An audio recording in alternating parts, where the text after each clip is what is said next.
I know some of you are mad at Jesus, but if you ask me, it doesn't add up. I mean, I'm not that good at math, and I don't understand the Holy Trinity, but I took trigonometry 3 times before I could admit there was anything I would never understand completely.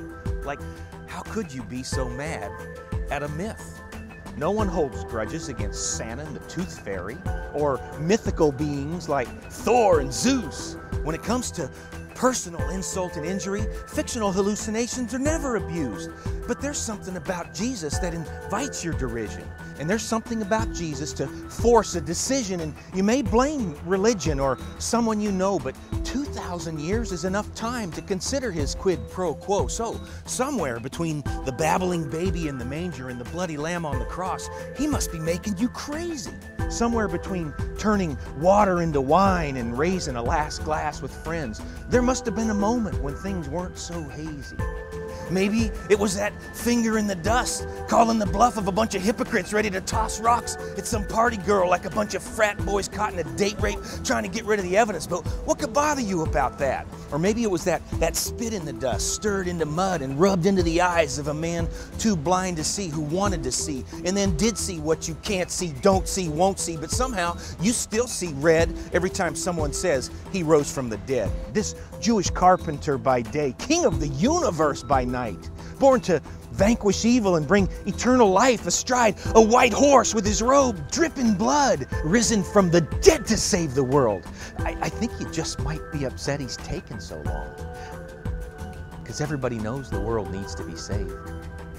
After eons of evolution and centuries of social science, we sure as, well, aren't doing a very good job of saving it ourselves. The things we make for good, we still use for bad. The wealth we all create is hoarded by a few. Rich people watch starving people on high-definition television, and educated people sneer at ignorant people who still have questions.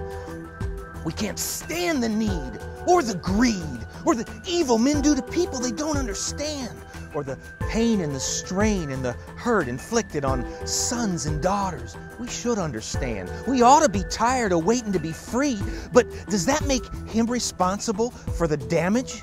And why aren't we more like we want to be? And whoever decided we deserve to be saved? Myths aren't hated when they don't come through for us. No one hates Batman, at least not on purpose. Superman doesn't get his name crafted into curses, and Flash Gordon never got paid to desert us. Wonder Woman wasn't strung up naked on the cross to hang until dead, rejected and mocked just so we could worship the Joker or Lex Luthor in some ritual-killing, full-moon blood stupor. Only real gods or devils have that kind of clout. So your wishing well's empty, except for your doubt. When to billions of gods, 3 in 1 doesn't count. So don't waste your anger on this holy hero, this God-man chimera whose life is a message to anyone willing to see that he's still pulling dying souls out of this wreckage. You know that he's real, and this nightmare keeps taking you places you need to be saved from and making you want to blame someone for sin who will take it and give you back life, because you're dying to wake up.